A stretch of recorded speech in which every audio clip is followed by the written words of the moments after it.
Well, hello, everyone. If you're just joining us, I'm Rita McGrath, professor at Columbia Business School, and I have, with great pleasure, Linda Hill with me, who is a professor at Harvard Business School. So, no elitism here. And I'm just thrilled that Linda could join us at this moment when I think the subject of leadership is just on everybody's lips, right? And I wanted to start off with something that you learned from Nelson Mandela. Leader is shepherd, which I thought was such an interesting concept. And I wonder if you could just share with us a little bit about that inspiration, because that was part of the background for Collective Genius, right? Yes, in fact, I was speaking, excuse me, Rita, I'm just going to turn my email off. I see that people are trying to get in touch with me, and I don't think we need that. It's a pleasure to be here with you as well. So what Rita is talking about is that I study leaders and who I describe as exceptional leaders of innovation, individuals who've built organizations that are able to innovate time and again, or have done things that really they've done it more than once. And I had the privilege of meeting Nelson Mandela because I became friendly with someone who was on the hallway with him in prison for 27 years. And what was such an incredible story. It's an incredible story. So this gentleman, his name was Ahmed Kathrada, he's passed away not too long ago. He introduced me to all of his comrades, as he used to call them. And one of the things they talked about is a leader is, it's sort of this idea of leading from behind, which I know became rather unpopular, but that basically the role of the leader is to create the context in which other people can lead. Because what Nelson Mandela had to do was figure out with this, as he said, a social revolution, which is a kind of innovation. He's in prison, but still leading this. So a leader's like a shepherd. And the danger of the quote is that sometimes people think, well, are individuals really sheep? But you're leading from behind and creating the context so that everybody can go out and lead when they need to, how they need to. So that did inspire me a lot in thinking about what I was seeing about leaders in business and government and actually civil society, because I do look at leaders across all three. And yeah, you've been very active in that. Yeah. Didn't you just recently do a podcast for an African group, a group that was dealing with coronavirus, right? Yes. So one of my former students, who's just a marvelous individual, has a website. It's actually another interesting story called, the website is labeled Africa.com. And the way it came about, I think she was the first Black woman to become a managing director at Goldman Sachs. And she bought that domain name and everyone wanted to buy it from her, Africa.com. You can imagine why. And she decided, you know what, I'll do something with it myself. So it was actually a series of podcasts, actually. And 6,000 plus leaders called in to listen to it. So we ended up doing panels on a number of different topics. And so her own imagination about this was just marvelous. Within 2 weeks' time, she put this together because she wanted to make sure we looked at COVID-19 and the leadership challenges that Africa is going to face. So I had already been interviewing a number of leaders in Africa, on the continent, to understand what they're doing. And there's some marvelously, not only inspiring, but very practical at the same time, stories about what they are doing to respond to COVID-19. Yeah, so I have to, but the reason when you threw me a little bit, Rita, and I always learn from you, is because the other day I actually gave a keynote address to UNICEF. Okay. And what that was about was a different quote from President Mandela. And that is that one of the most important roles of the leader is to make sure that the contrarian voice or the minority voice is heard. And I said that in response to, we have, as Darren Walker, the head of the Ford Foundation said the other day, we're actually facing two colliding pandemics, COVID-19 and inequality. And so leadership matters more now than ever because there's so much turmoil about systemic problems that are going to require a systemic response. They absolutely are. And as you probably know, I've been on this inequality thing for years now, which is basically, and I'm going to have Peter Georgescu later in the month talking about capitalism committing slow suicide.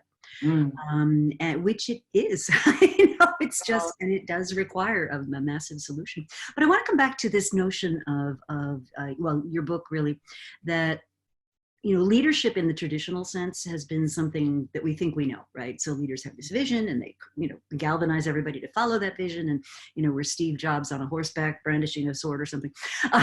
And you come at it. He did it, but anyway, yeah. It's a great image, right? Flying a pirate flag. Yep. I'll stick with the pirate flag. But I think what you've pointed out is that's fine when conditions are relatively understood. Like when we know where we are and we know where we want to get to, that sort of rally the troops leadership can be fine. But when we need to figure out what the solution is, when no existing solution can kind of be pulled off a shelf and put into action, that requires a different kind of leadership. And Yes. I'd love you to expand on that notion of collective genius.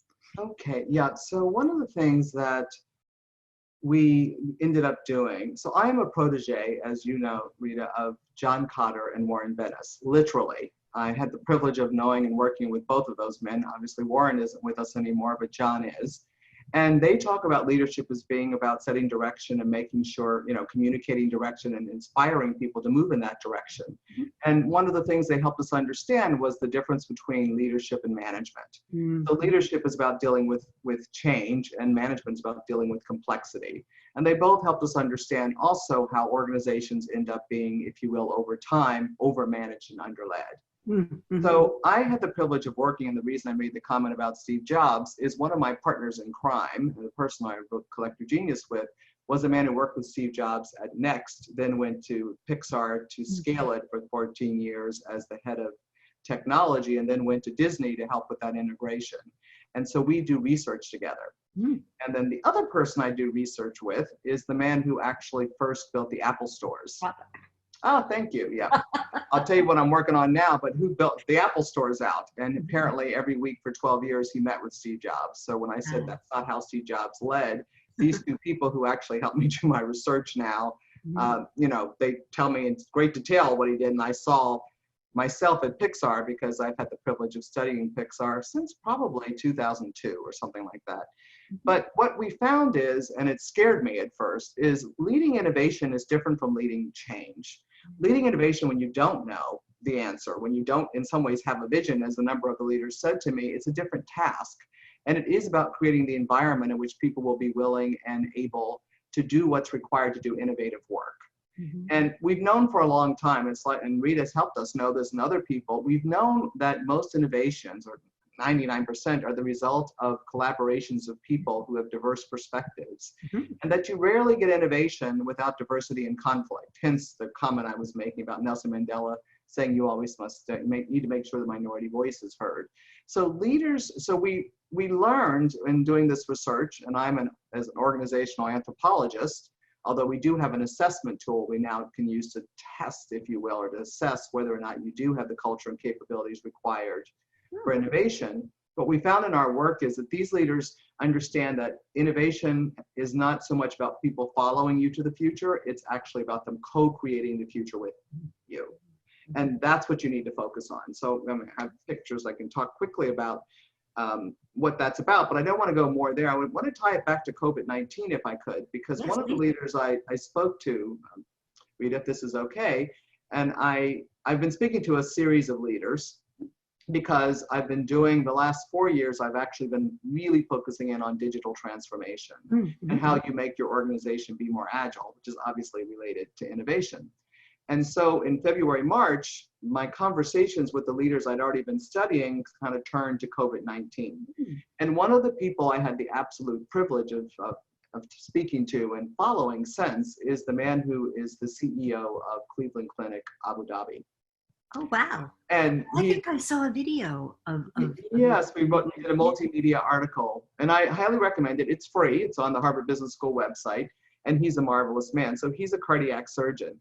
So what he said to me when I first talked to him is he said, Linda, this is like leading through a fog. And leading through a fog, F-O-G, yes. Right?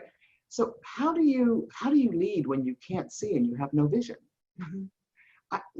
It's scary. And he talks in that video about that. Now, this is a man who, who's seen everything and been through every one of the other epidemics, et cetera. Mm-hmm. So we begin to talk about, and he said, you know what, I realized that my natural instinct to sort of take charge and steer the ship was exactly the wrong instinct in this instance. It's my instinct because I'm a surgeon. So when I see blood, I stick my finger in it to stop the bleeding. But that's not the right way to lead in this circumstance when you can't see and you need to be agile. So he talked about having to build context. Basically, I have to figure out how do I create the environment in which my people are, quote, hyper empowered. Again, this is a world-class surgeon talking about, it's about hyper empowerment. And then as he began to describe what that hyper empowerment was like and what he had to do to set that up, it was so consistent with collective genius and the agility that we actually saw there, because that's what he wanted to build in. And I, you know, let me ask you some other questions, but I have to say that now that I've talked to leaders all around the world and board members, I've been talking to both executives and board members, because board members have a lot to do with whether organizations can innovate, and wrote an article about that as well, and the ways boards help and the way boards can get in the way. And it's interesting how all of them are talking about, we got to be very agile and adaptive because we have no idea what's going to happen. You're seeing around the corner, right? You can't see around the corner here very well. Yep. No. Well, and one of the things that I think is so critical is this idea of really rapidly learning. And you talk about three elements of that. So the sort of collaboration, discovery-driven learning, and integrated decision-making. And so this notion of sort of creative abrasion, creative agility, and creative resolution. And what I'm seeing is, and I'll put it into my context of innovation, right, is, I mean, innovation, high assumptions relative to knowledge. You really don't know. You got this fog going on. And one of the interesting things I would observe is that very few leaders in the organizations I've come in contact with have ever had to dwell in that kind of environment for very long. You know, they've gotten to where they've gotten to by being excellent operators, operating a lot that's known. And so now the entire world is sitting there going, well, now what do we do? So how do we help them? You know, it's interesting, going back to these capabilities. So what, I call him Rakesh, because once you work with someone for many, many years, you get a first name basis. But what he said to his organization, exactly what you're saying, it is about how do we set up so we can do rapid decision making and learn as quickly as we can. So he said, you know, we're not going to be able to plan as much because frankly, all of our plans are out the window, all of our budgets. We're going to have to act and learn. And based on that acting and learning, pivot if we need to pivot. So what he said to his organization was, we got to collect all the data we can. And we got to validate the data. Best we can, can't work on rumors. Then we're going to develop working hypotheses. Literally, he used those words, working hypotheses. Based on those working hypotheses, we're going to act. We're going to decide and act. We're going to learn as quickly as possible. We got to get the feedback back in and the new data we have from our experience. And then we're going to either move forward or we're going to pivot. And that literally is how he described to the organization, this major hospital, Cleveland Clinic, Abu Dhabi, how we're going to do things. And the collection of the data is going to be very bottom up. Anyone who had relevant information. So even though he couldn't see, I'm here to tell you, Rita, he actually had put in testing in his hospital in January. He saw more than you and I because his people on the ground, some of the middle managers who were from, he said, look at our WhatsApps. Something's going on in China. And he described, I thought it was like a dot out there. And then suddenly by January, he was looking at what they're showing him because it's an organization where people can share with the top. And you know how hierarchical hospitals can be. There's something happening. He took it seriously. And he said, this dot has now become a freight train.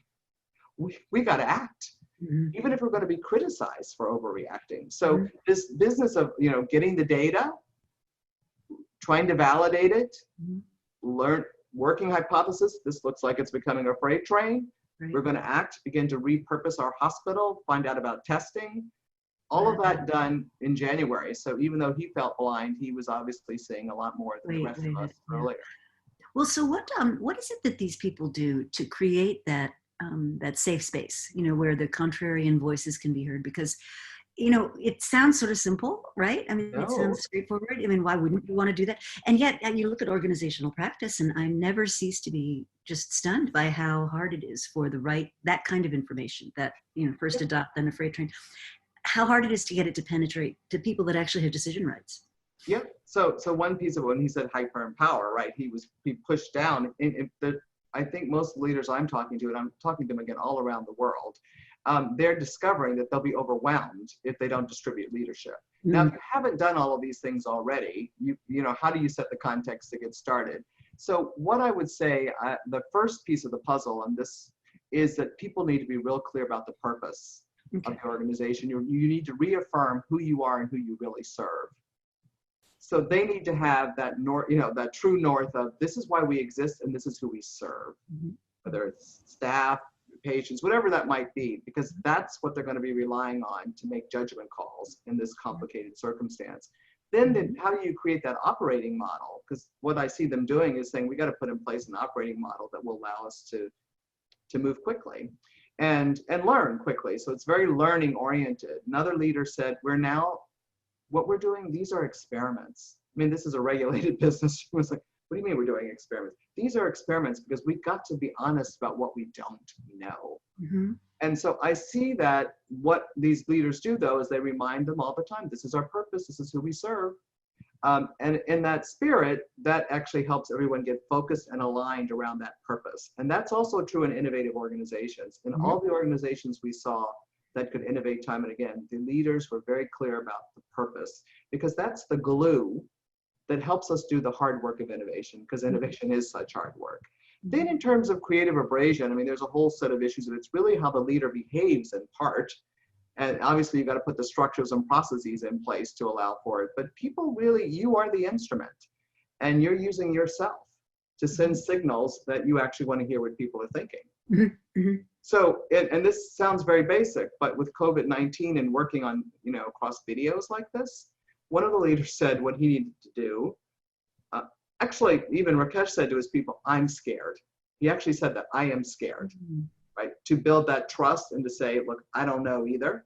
But, and he said not but, he made a big, and we're going to work it out. But this one leader described to me as, Linda, you know what? When we meet in our room, or, you know, with Zoom or whatever it is, what I go around the room right away and say on a scale from 1 to 10, how are you feeling? So they do that first. They do that first. And he started doing it. And he said at first people said 8, 9, right? 10, whatever, yeah, whatever. So, but now some people will say 3 and 4, because he said, you know what, I need them to, this is risk management. People need to speak up. But what he said is people are so unnerved right now that people who usually would speak up have become docile, or other people don't want to say, I'm not sure that will work, because they don't want to be the problem person when you're trying to move so quickly. So he said first he had to get their emotions out and acknowledge, plus show that he cares, which is very important. But then once they talked about it, then, you know, somebody could say, you know, I'm not thinking as clearly, because he said people needed to understand, do we have the right perspective as the senior team to make the kinds of decisions we need to make? And then he said, after we do that, then we do red, yellow, green. Is this an important problem? You know, we have all these things. Which ones are red, yellow, green? Very simple methods to just get everyone to speak and everyone to hear their voice in this kind of context, right? And then they get to work. But and then other people may not be able to work as hard because they've already told you there are 3, right? Or whatever it might be. But he said, yeah, this is a way, just using himself to send a signal. I also am stressed. We all need to do this. We need to simplify a very complex situation and start moving. So this is how you use yourself, even with your own team. Because if your senior team can't collaborate, and everybody gets that you all don't deal with diversity very well, diversity of thought is what I'm talking about here, then for sure you shouldn't be surprised that the rest of the organization has trouble. Right, right. And so, I mean, just talking about diversity, what have you seen that works in terms of getting those diverse perspectives? Because I just see organizations really wrestling with this. They do. And even, I mean, it's not a question of intention, I don't think. You know, I think we're kind of past that, but that actual, how do I get those voices that don't get heard? And how do I, you know, make sure that I'm actually open to different kinds of input and you know, that I'm not dismissing ideas. I mean, I have this myself. I had an idea, somebody presented an idea to me the other day, and my instantaneous reaction was, oh, that's not the plan. And I was like, Rita, listen to yourself. Yeah. Come on. So, you know, it's funny, Rita. It's and I think again, when you're busy and you're stressed, you're not as open-minded. We know what the research tells us about what it takes for us to be open-minded, and particularly right now, it can be a little complicated. So I think there are a number of things that leaders do. I'm talking tactically a little bit now because I think that people are trying to figure out how do you move your organization forward. So another thing that I've been seeing is, so let me back up a minute. We actually wrote 2 books at the same time, so both books were late. There was another book we wrote called Being the Boss. And Being the Boss talks about leadership as being about 3 imperatives: managing yourself, managing your network, Right. and managing your team. Mm-hmm. And the reason I'm bringing this up is the managing yourself is such an important part of it. And also, so how do you get to, and managing your network is another part that actually helps you be agile and be open. Mm-hmm. So when we think about leadership, most of us think about the team, the people who report to us, or the organization that reports to us. And we don't necessarily think enough about that network or that ecosystem we live in. Mm-hmm. So what I see about managers who create environments that are open is it's not just about what I described to you with that executive team, right now what's happening, but really are you always reaching out yourself to your key stakeholders in your ecosystem to bring those points of view in, all the different ways you bring the outside in, and to really keep people curious and raise their aspirations about what's possible on the one hand. So what I do see about leaders who do this, they need to be open themselves. So you do see that they have that ecosystem perspective. Turns out that's quite important in COVID-19, both to sense and figure out what is happening and to navigate through that fog, but also to show that you're serving, the trusting, going back to the building trusting relationships. So I see that when you are in a culture where outside can come in all the time, or you see the leader doing that, the leader's creating experiences where we're all bringing in the outside all the time, that also helps create, we're supposed to be curious. We're supposed to be listening and hearing different points of view. Inside, what I see leaders doing, so leaders are now putting in place, new normal, next normal teams, task forces. And a number of the leaders have said to me, we need to make sure to have people on those teams who've never seen a crisis before, who have the beginner's eye, right? So if we just have the senior team think about the next normal, we have so much legacy thinking and ways of doing things. But if we can actually create teams where there is executive sponsorship, but there's a different mix there, look at a new point of view, they will push us or pull us to think more broadly and differently, because they just don't know. Now, you obviously have experienced people on those teams too that cover the areas you think you need to have, but making sure that that dynamic includes that minority voice, that young voice going down to the bottom or wherever, the edge of the organization, to have people in. So I've been fascinated by how many leaders have stepped back to think, when they know they don't know, maybe we need to get some new, particularly if digital has to be a part of it, because a lot of companies, as you know, are really accelerating digital. Yes. Well, I think this COVID situation is just, exactly. What I think is interesting about it is if we were given a choice, 6 months ago, nobody would have chosen to make the kinds of investments that we're making now. No. But now that we've made those investments, I don't know that we're necessarily going back. No, quite the same way. So there, I think that's also led for these next normal teams to actually, when you bring in some of that talent, but what also they discover is someone they never saw as having leadership potential. That's incredible. The next generation is popping out of these groups already. Yeah. And so I think that you put a check and a balance on your own power. That's actually what you need to do if you want to make sure you hear other voices, either because of the structures you put around you or the kind of information that's coming in that you're all processing together. It leads you to get more used to hearing that minority voice.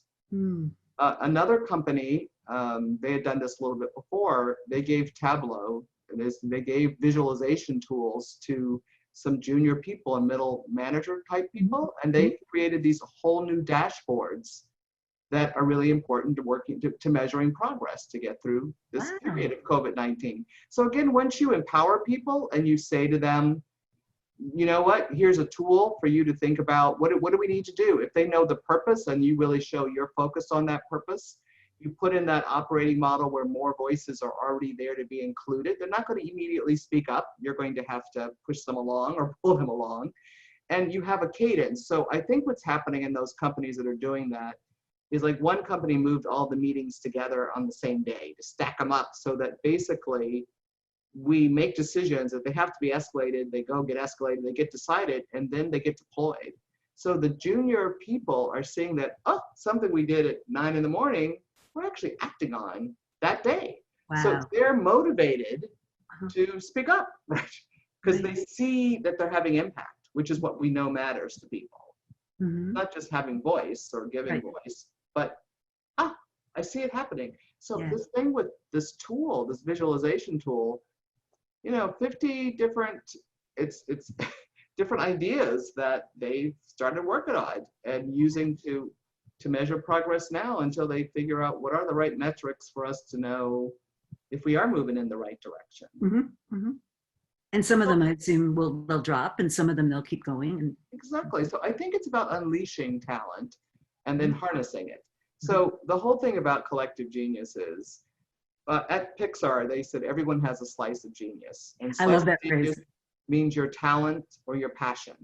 So the Mhm. role of the leader is to unleash or amplify those slices of genius and then figure out how to leverage them to get something new and good that is going to help the collective good, the collective genius. So that idea that the new comes from the individuals in your organization, and hopefully you have lots more ideas than you think out there, and then you got to harness them. But the passion part, the tie of the alignment of their own personal passion with the purpose of the organization Mm. is what gets people to move in that direction. So the culture part for us that helps people to be willing to innovate is about your purpose Mhm. and a certain set of values we found and sort of what we call rules of engagement of how we think Mhm. and work together. But the capabilities that let us do it together are, as you said, creative abrasion, creative agility, and creative resolution. Mhm. Creative abrasion is this idea that there's a marketplace of ideas. We've unleashed diverse ideas. Through debate and discourse, we get a robust pipeline. Then we test them through discovery-driven learning, which is what many organizations, when they put design thinking or agile or lean, whatever, that's often about teaching people that agility piece. And then we make decisions in a way that we can actually combine the ideas that have come out of that process instead of letting one group dominate. Mhm. Because even if you come out with lots of ideas and you sort of test different ideas, if in the end the bosses make the decision or the experts make the decision, equally bad, as Mhm. opposed to something that's more integrative, Mhm. in our friend Roger Martin's opposable thinking kind I of was way. just thinking about Roger. Yeah, no, definitely, that's what it is. Then you don't tend to get the most innovative solutions. Mhm. So these three are all necessary, and we've been assessing organizations with our tool, I guess about 70 at this point, and it turns out that they're not agile because they don't know how to make decisions. They're really bad at decision making, and Huh. they're really bad at decision making because, in fact, they don't know how to do creative all the ideas aren't out. Got it. So they're really interconnected. It's like a flywheel in a way. Yeah. And so when we're doing, for instance, even design thinking, if you Mhm. think about it, we put in one of those, we're starting to do things that way and iterate. Think of all the decisions that have to be made. What experiment should we run? Who should we, who should we test it on? Once we get the results, how do we interpret them? Those are all decisions. And again, when you're making them, one of the things you're trying to do over time is also de-risk. Mhm. But one of the things that we hear, and I think maybe Scott Anthony writes about this, these zombie projects, you start to do this design thinking, no one kills anything Right. Right. because you won't make a decision to kill it. Right. And partly, and that's because no one's speaking up and saying, we never thought that would work in the first place. Because along the way of the discovery-driven learning, they weren't speaking up. So we're discovering that those three capabilities, and we're now working with organizations about decision-making, Mhm. relative to those three capabilities, they're very intertwined. And so Yes. what we see companies are really bad at from our assessment, Mhm. and my organization probably as well, so I'll be clear, creative Harvard abrasion, Business School? yeah, creative abrasion, low, right? Decision making, low. Uh-huh. Hence, you're not going to be agile. Uh-huh. So I think that that makes sense. Sure. They're interconnected. So you have an instrument that measures this? Yeah, we That's do. cool. And where should people go to learn more about that? Actually, we have a little company called Paradox Strategies that Mhm. Greg and I started, but we have wonderful partners who joined us who are all business people. So I'm the only academic. It's kind of funny. And actually, the woman, the co-author of the book Collective Genius, who is my research associate, now just became a professor, which is Oh, wow. exciting for me at Harvard Business School. Congratulations. Yeah, it's called Reroute, and we do use it to do these assessments. Great. Great. I'm sure that would be really valuable. You know, for those of you listening who are kind of, well, where do I start? That might be a great place to start. Get some data. And you know, regardless of what the facts are, it gives you a place to begin, right? Yeah, it turns out that we actually were really, I didn't know this, as I said, one of the other people I've been speaking to every Friday, in fact, I'll speak to him this afternoon, is a man who was going through a digital transformation. So for the past 4 years, I've been doing these in-depth studies of digital transformations of incumbents. Mm-hmm. And this man, he's the vice president of the global clinical supply organization of Pfizer. So he manages all the trials. They already had a million, you know, many going on. He gets out, I think, 1 million packets of investigative medicines have to get to patients in 70 plus countries. So it's the supply chain.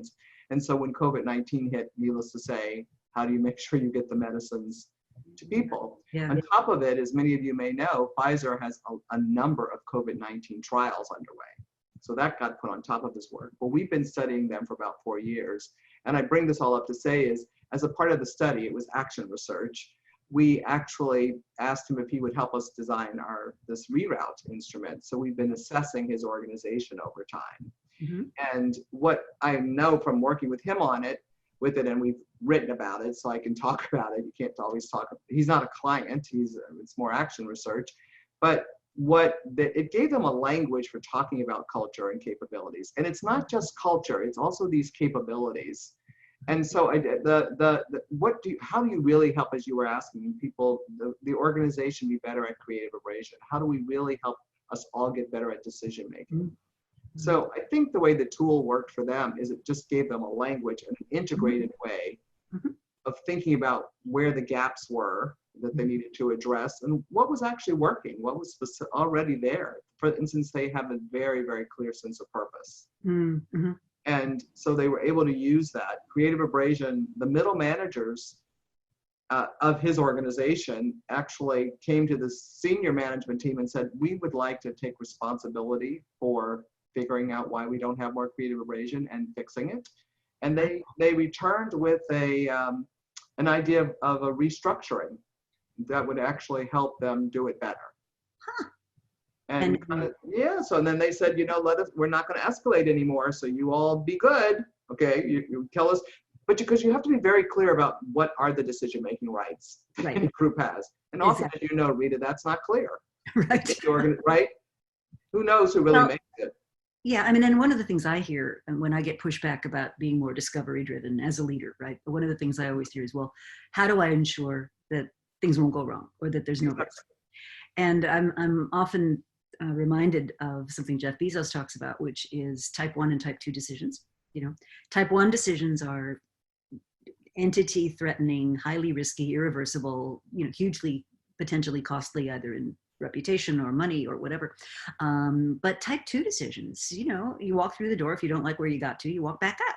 The other way, they're reversible, they're cheap, they're simple. And what I think does happen in organizations, especially as they achieve a certain level of success, is everything gets treated like a type 1. Yep. And so when I hear leaders saying, how do I control the risk? You know, they're thinking of type 1 things, like any particular decision could take this organization down, you know, and I think that's maybe not the right way to look at it. Oh. And particularly if you're in a regulated business, you know, I was on the board of State Street and they're very regulated bank, et cetera. And so how do you think about risk? Mitigating risk, I mean, this is very simplistic in some ways, but very profound. As the leaders tell me, if people aren't telling you what they really think about what you're getting ready to do, then you are not mitigating risk. You want them to say, these are the pros and these are the cons, right? And what happens in most organizations, if you add to that the politics, I don't know, I think, Rita, I taught the Power and Influence course at Harvard Business School for a while. So the politics of it, which is why I also wanted that networking piece to be a part of how we think about leadership. Mm-hmm, the network is both inside and outside. The politics of organizational life, if you don't know how to navigate those constructively, you are powerless. Mhm. you can't get those resources, so you won't speak up because you're worried someone's gonna, cut my head off or do whatever, as Mhm. opposed to knowing how to exercise power and Right. influence in a way that is constructive. So over time, you are pulling people in. Absolutely. Yeah, I just had a conversation with a person who's in an innovation lab in a major company. And what she was talking about is you got to be comfortable letting other people take credit. You just get the work done. I mean, I'm Mhm. not, so if you have to be if you're really about focused on that enterprise, what's best for the enterprise, Mhm. and this is what's best, and this is how you get it done, and you're partnering with others, not that you want to not get credit over time, but basically you just as the innovation lab person, you're supporting the work of the business person. So once the problem is solved that they wanted solved, then let them take credit for you. And over time, when you do it enough for them, they're going to say, guess who helped me with this? Right? Uh-huh. Or guess Uh-huh. what? Because that politic part of letting people own stuff Mhm. on the same, because part of it is the reason why a lot of companies have these labs is because those other business leaders don't feel like they can take even type 2 risks. Mhm. Right. Exactly. Because they got these metrics that are more short term, et cetera. Yeah. So I think that the way you mitigate risk is that you actually get out. These are the things that we think are potential problems. As Mhm. we're going down and doing that discovery driven learning, we discover some things we thought were problems aren't so big, and others are really big ones that we didn't anticipate. Well, right. And So when you look at digital transformation, I think, well, I've got an article just out, in fact, in Harvard Business Review on oh this. It's discovery-driven digital transformation, which is, yep, when I look at digital transformation, the parallels to the innovation projects I was looking at, like back in the 90s, are so acute because when they go wrong because we're acting as though we have facts when all we have is assumptions. And so, the dysfunctional thing that happens is you give people way too much money too early. They yep, form a team, they march off in this direction. Nobody bothers to ask the question. And one of the things you talk about in the book is the tension at Pixar about locking the story. yeah. And I wonder maybe if you could tell that story, like A little the, bit. So the the debate parts about that. yeah, so the locking the story part of it is that in some ways at Pixar, and maybe it's a little easier with animation. It's funny, Ed Catmull just retired, and I'm still chatting with him, or I guess now it was the summertime. I've lost all sense of time, but we're still talking It's June, about Linda. I really, he just retired. It was actually last August, I think. But anyway, I'm still in communication with him. But one of the things about the story, Nothing Locks, is that the idea is that until everything is done, everything can be changed, everything can be improved. Now, you have to, as a leader, figure out when you sort of tell the team, particularly if you have a culture of excellence and perfection, as they do at Pixar, one of the most important rules that Ed was to say, time to stop. It's good enough, right? Sully's hair, so Okay. because we got to get it out. But I think the story I tell is, I think this is the one you mean. I'm not sure which one you mean, but there's one about that's true story, of course, of an animator who had an idea for how to animate a character, and so showed that to the director, and the director saw it and said, beautifully done, but not how I see the character, so lose it. Mhm. And that animator described to me how he felt really hurt because his soul was in that notion of this is how I see the character himself. But he understood that, okay, it's new and it's beautiful and wonderful, but guess what? It's not useful. And innovations are both new and useful because that's not how the director sees it. But a couple of weeks later, the director came back and said, where is that? Right.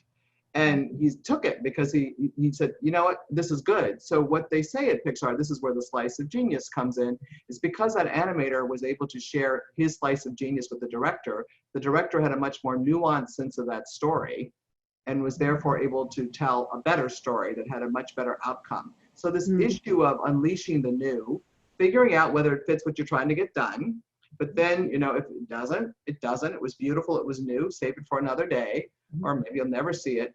But to allow for that, you have to be open to the movie's not done until it's done, as Yeah. opposed to we got through this part, now let's go to that part. It's less linear, it's iterative. So it's actually that discovery process. You have Right. the patience to let it happen. Yeah, that's fascinating. Well, it makes me think, and in the book you talk about these star-studded teams, Yes. as opposed to the context and the sort of things you've been talking about. So these sort of individuals, and what it made me think of is the thing that Jeffrey Katzenberg and Meg Whitman are doing, like Mm. Klebe. And I was just, before this call, I was just looking up some of the facts about them. They've raised $1.75 billion on the credibility of their names. But if you go into the history of the story, and I don't know them personally, but Yeah, reporting. I know Meg because Meg was I studied Meg her the 10 years she was at eBay. They're one Oh, of is the, that right? Okay. yeah, we studied that in depth. Yep, Uh-huh. wrote a lot of cases about what went on at eBay. Oh, Yep. interesting. And was she that sort of collective genius leader, would you say? Yeah, it's interesting. She was, and actually, what we describe in the book, I forget which chapter. We didn't actually end up writing about her. We wrote about eBay Germany, Mm. because eBay Germany was the part of eBay that she felt was really they were the real innovative engine for the rest of the company as well. Mhm. It's not so much with so that's one, but we wrote, like, I must have written 7 cases and we just pulled out one. But one of the things that this group did, what I really understood from her, and I don't want to change the subject, or not many things, but one thing is, what does it really mean to build an organization where the customer has so much power? Mm. And that may sound ridiculous because of course the customer has power, but so few organizations, they helped us learn about community, what it is to have your customers feel a part of a community. Mhm. And I related to that, and I'm weaving around a little bit, but to get back to where you are, when I first met Meg, probably the first or second meeting, she said, "What do you want to study, Linda? Do you want to study our globalization efforts, or do you want to study sort of our payment systems that we're going to have?" Because she said to me, the way we're going to make money is eventually going to be payments. So she knew strategically that we're starting with Beanie Babies, Mhm. but where this will go. And if you may remember, eBay required that it be profitable growth from the very beginning. Mhm. Mhm. But setting up an organization that was truly customer centric, i.e., the lots of arguments that it really was, how do we set up so that we serve the community of collectors, and then how do you make those transitions? So yeah, I think she would, because if you look at how she talked about people pushing back on her all the time, right? In fact, many people said she wasn't the right person to run it, if you recall, initially, that they have a marketing person, supposedly a techie, running this tech company. But her first thought was, one of the reasons she got the job was, she said, "I hope that the founder's not going anywhere."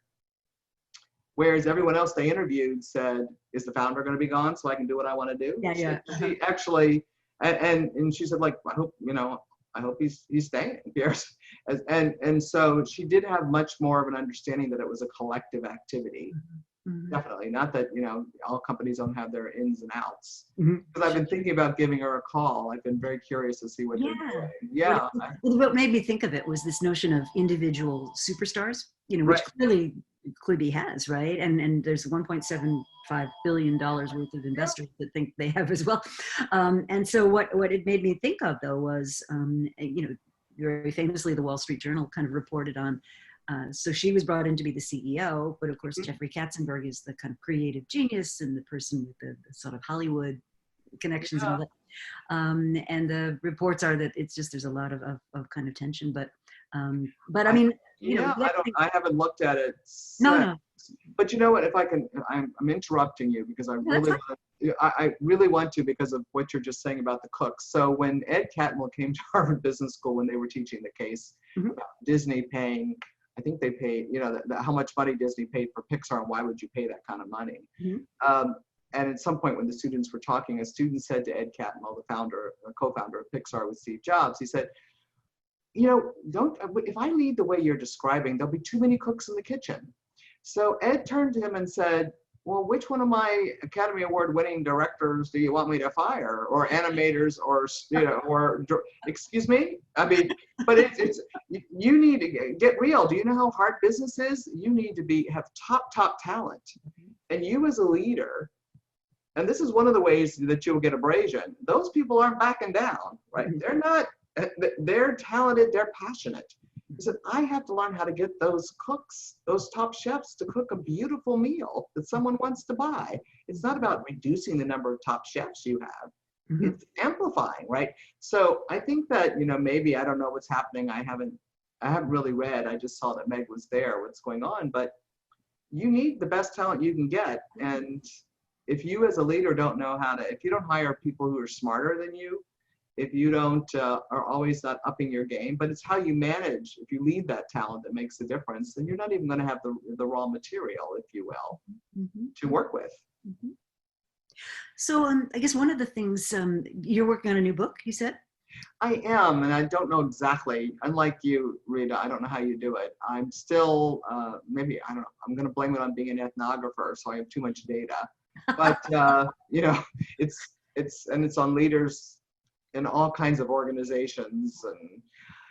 And one of the, at the heart of it is looking at at incumbent companies. I think it's probably 2 books again, which is my problem. But I have been Yeah, it looking is. at, oh no, this is part of it. But this digital transformation, as you know, is almost less about the technology and more about whether the organization does have the culture and capabilities to do the kind of, to work the way we described, to collaborate, to do discovery-driven learning, and what's required for that. So building out this, one leader said, the mindset and the muscles necessary for people to use the data and the digital tools. Mm-hmm. That's the part that it can be even harder. Mm-hmm. And so the one book is about, one part of it looks at it kind of that way, but the other part of it that I'm not sure, so I think it's 2 books, very much in all my work, I focus on what's the leader doing? You know, who is she? What do they do? How do they do it? How do they think? Mm-hmm. And so what I actually realized, there's another book there, or maybe they're all about what does leadership look like in the 4th industrial revolution. Yes. I won't, it's really kind of a book about that I see, and different ways leaders are thinking about their roles and enacting those roles. Mm-hmm. So I think it's actually going to be that, and I don't know exactly how the digital transformation piece will fit in. I mean, they're obviously related, Mm-hmm. but the case studies range from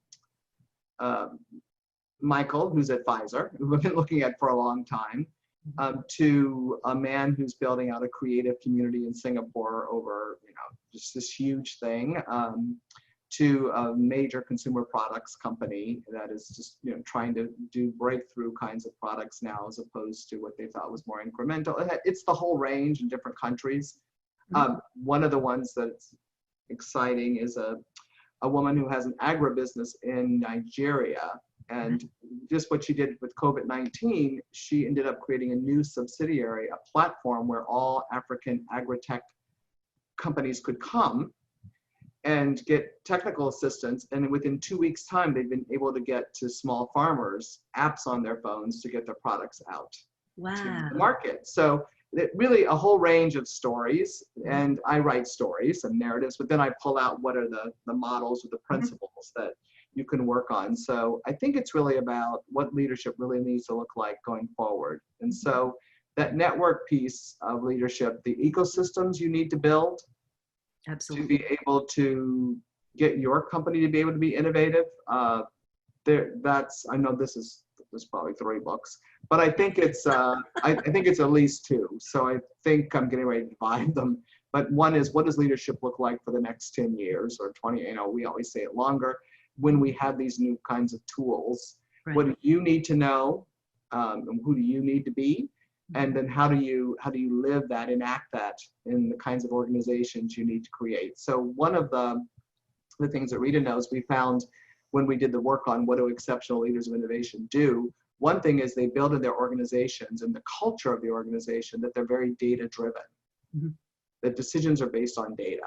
And data can be very broad. It can be qualitative, quantitative. But interestingly enough, you know, one of the things we're seeing is the role of how these leaders think about data and digital in a way that really is embedded in their innovative process. Mm-hmm. And then build the kinds of the mindsets and the muscles for people to use the data those way, like what I described, where you give it to the lower level people. Some of these, you don't have it over here in some AI department only. You actually provide these tools, right? Let people use them to get their own work done better. Mm-hmm. So I think that's the book is going to be more about the kind of leadership we need going forward. And you know, we haven't, as I said, the 2 pandemics. There's a piece of it that I was going to ask about that. So yeah, you know, I mean, you got this incredible social, you know, sort of recognition, I think, of something that's been there all along, but now people are sort of paying attention.